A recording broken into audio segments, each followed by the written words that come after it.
New Hampshire, August 9th, Hanover North to the Velvet Rocks Loop Trail. I had thought that this would be a difficult climb right out of Hanover, but it was only because I had not hiked for a while and that the Pennsylvania section that had done was fairly flat and smooth. It was a humid day and there were lots of mosquitoes active here. The trail walked through a parking lot for a ball field in the town of Hanover that had lots of people in the field before going into a nice pine forest. More people were in the woods, hiking the trail, some walking dogs. We started a climb through a hemlock forest to Velvet Rocks Shelter. A new shelter was just built to replace the old shelter, and it was built by the Dartmouth Outing Club. We sat here and ate our lunch. A chipmunk was running around the shelter. We continued on the trail into a hardwood forest with some mud and turned onto the Velvet Rocks Trail, which loops over a hill and down the other side back to the shelter. It was just a short hike for today because we had spent the day driving out here. August 11th, Route 3 south to Kingman Pond campsite. We had a hard time leaving base camp at Wildwood Campground after our hike yesterday. We had hiked up and back to Greenleaf Hut, which is not part of the AT. We had done the Franconia Range in 2006 on the AT, but did not go to the hut. So yesterday we hiked up the Old Bridle Path Trail to Greenleaf Hut, and it was a very difficult climb up with ledge rocks. So today we are still feeling wiped out from yesterday's hike. It had rained last night, and now we woke up to a humid day with everything wet around us. We drove to the Kinsman Notch parking area, off of Route 112, and chained our bike to the bike rack. We're doing a backpacking trip over the Kinsman Range from the Flume parking lot, and we walked the bike path to the AT where we had left off in 2006 when we descended from the Liberty Spring tent site. There was a lot, if wildflower, at the highway underpass near the Pemigewasset River. It was a moderate climb up after we went under the underpass. It was very humid out, and we were already covered with sweat. We had wet our bandana several times from the brook that followed the trail up. We passed the Basin Cascades Trail that we had hiked in 2003. This was not part of the AT and was before we started hiking the Appalachian Trail. There was now a new bridge here. The old one had washed away when we had met the AT from this trail in 2003. The climb began to get steeper and was getting harder as we had to climb over slippery boulders, wet roots, and there was mud on the trail. A thunderstorm erupted during our climb, and the rain was pouring down on us. To make things worse, we saw lightning around us and could hear the thunder getting closer to us.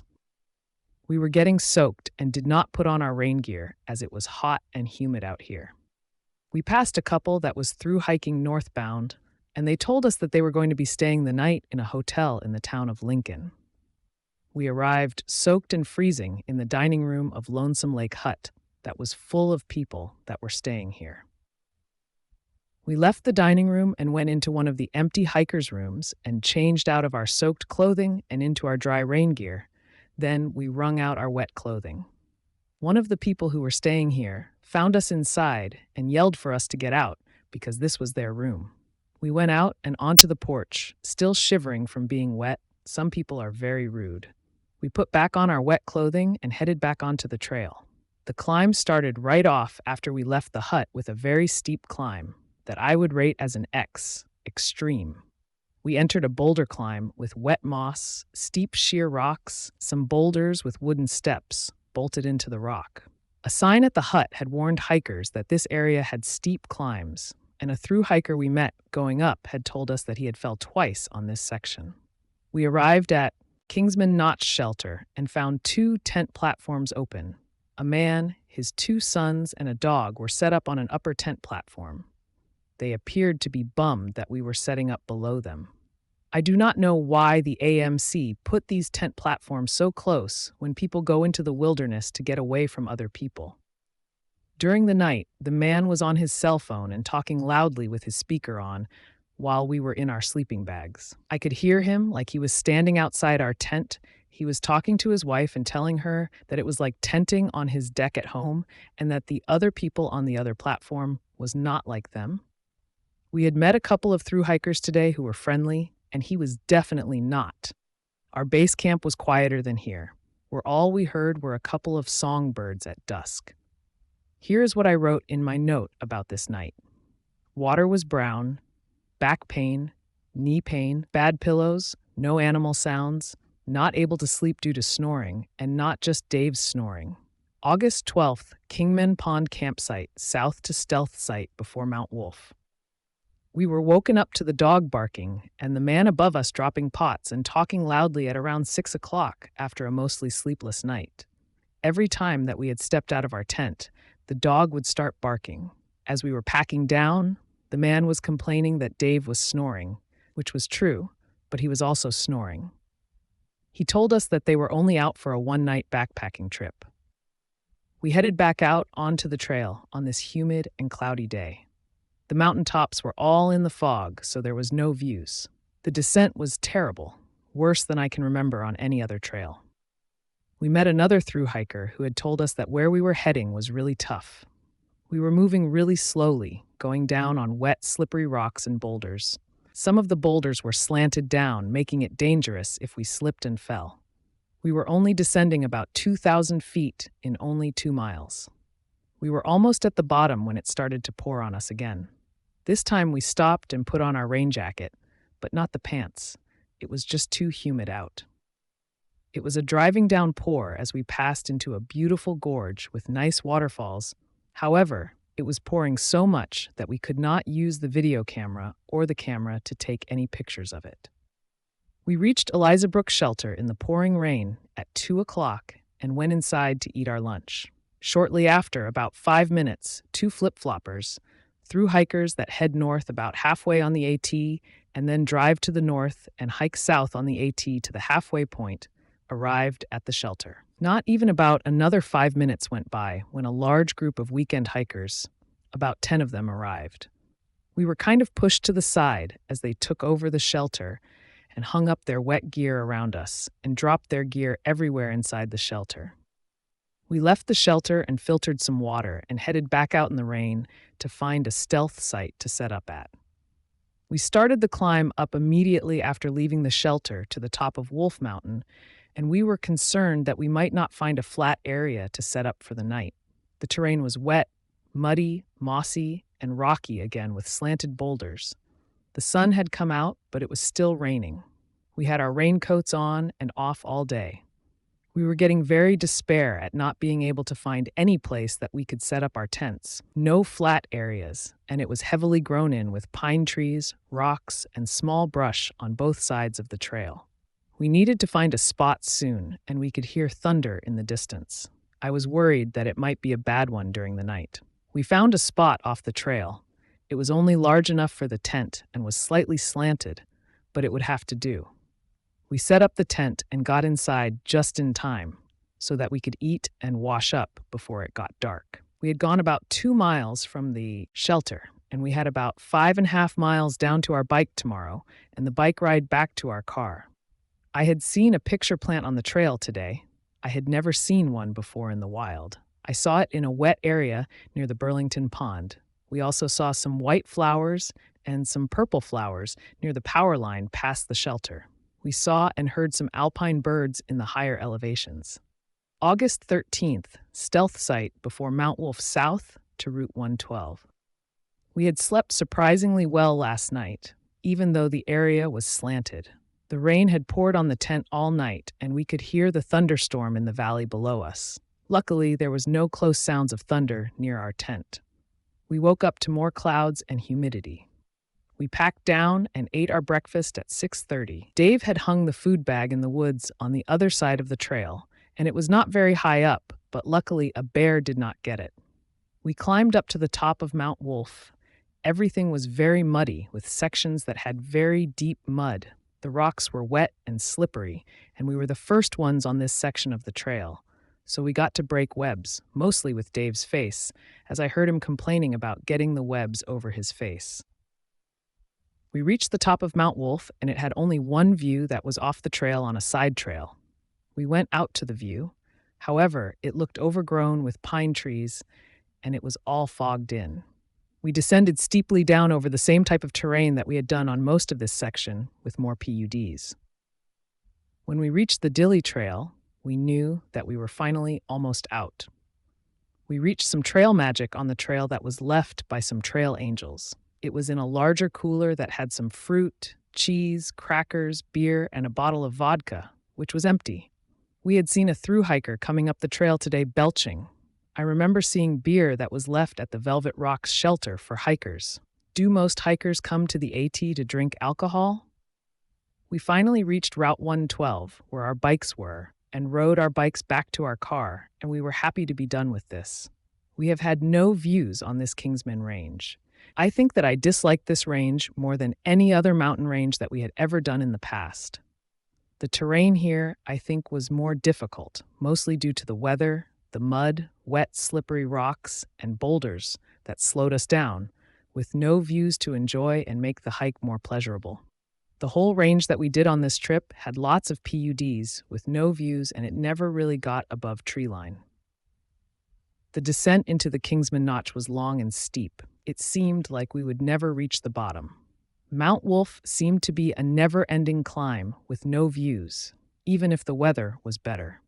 We might have had enjoyed this whole section of the trail if the weather was better, but it was not. When you hike the Appalachian Trail, you cannot expect for the weather to be good. So far, a lot of the AT that we had done over high elevation have had no views due to the weather. August 14th, Sanitarium Road north to Route 112. This is the first time that we had ever separated on the AT or on any trail. We had planned to hike to the top of Mount Moosilauke. It is a 7-mile hard hike to the top and down to Route 112. And the only way that we could do this section is to separate, because it is a long drive to the other side of this section of the trail with the car. So I am going to start here on Sanitarium Road, heading north, and Dave is going to drive a very long way over to Route 112, which is why we cannot do this with the bikes, and head south to where we hope to meet at the top of Mount Moosilauke. The separation was hard, emotionally, as we have never separated before. I did not want to do this because we had always hiked together and we miss being with each other on our hike. But it has to be done this way, as we could never do this on a single hike up and down and then bike back to the car. It is too long, and we did not want to have to climb up the mountain and then go back down, and then have to come back another day and climb back up and down from the other side, because it is a very hard climb. This way, we only have to climb up and down this mountain once. We had a hard time saying goodbye. I almost ran back to the car as he was heading to the car. I watched him from the trail, and he had sat inside the car for a while. I knew that he did not want to separate too, but then he slowly drove away, and I was feeling very sad as I started out on the trail alone. He had to drive over to the Kingsman Notch parking lot and head south. He was going to start on the most difficult climb up to the top. I passed through a couple of fields with some wildflowers before the climb started. The climb up was steady for 4 miles. No flat section, just a constant climb. The trail started in the hardwoods. Then I reached the pine forest, and finally I was above tree line. It was a hard climb up, but not too difficult, as the Kingsman Range that we did yesterday. Just a steady, non-stop climb. No really big rocks and no mud here, except near the field when I started off. I met several hikers on the way up. One group were very strange. One of them was carrying a shovel, one a stick, and one of them was carrying a large cooler. They were talking very loudly as they came behind me. I think that they were students from the Dartmouth College and was going to be doing something interesting on the top. The trail had leveled off when I reached what looked like a carriage road at the tree line, and I could see the top, and I was moving a bit faster now. I was missing Dave terribly, but was getting excited when I was nearing the top, because I was hoping that he would be ahead of me. And I would see him at the top, and I kept looking for him on top of Mount Moosilauke. It was a beautiful, clear day. Although I was a bit hot during the climb, and I was covered with sweat, I had wet my bandana and wrapped it around my neck the whole way up to keep cool. The humidity had dropped a little, however, it was still hot out. I got to the top, and Dave was not here yet. The view up here was spectacular. I had taken some pictures of the 360-degree mountain view. There was an old foundation here, where there was once a hotel up here. This was the remains of the Prospect House, built in 1860, later known as the Tip Top House, a hotel similar to the one on the summit of Mount Washington. It burned down in 1942. The carriage road was built in 1870 to bring guests up to the summit. There were a lot of people on the top. I guess that a lot of people day hike up here from the many trails that summit this mountain. I met a thru hiker heading north and asked him to look for Dave and to let him know that I had reached the top and was waiting for him. Dave arrived about 10 minutes later. I could see him coming up the mountain, and I was so happy to see him. He had a harder climb up. He was so happy to see me when he reached me. He told me that he had hiked the 4-mile up without stopping because he missed me so much. He said that he had not seen anyone else on the climb up, where I had seen a lot of people during my climb up. Thru hikers had passed me on my side going north, but he told me no one had passed him on the way down, except for the thru hiker that I had talked to heading north. We sat here and ate our lunch, and it was so beautiful up here. A day that I will remember for the views. Blue skies and the cool breeze, however, only here on the top. We had said our goodbyes again, a very difficult thing to do, and he waited at the top and watched me going down. As I had gotten further down the trail and looked back again, he was gone. I continued down into the pine trees and found that this side had a flat area with some small ups and downs. Then it descended down through the pines until I reached the side trail to Beaverbrook Shelter. I did not stay long at the shelter, as I knew that Dave would be back to the road faster and would be waiting for me to pick him up. The shelter was a log-style lean-to. There was a tenting area here and a very old privy that smelled really bad. I read the logbook with an entry in it for me from Dave. It was a nice area, but very rocky. After I left the shelter, the trail descended drastically. It was an almost vertical descent that I felt like I was facing straight down. So this side is definitely harder and dangerous. It was an unbelievable descent over large boulders. Near the waterfall that went into a deep gorge, there was a large slanted boulder that had metal hand or footholds, depending on if you were climbing up it or if you were stepping down on them.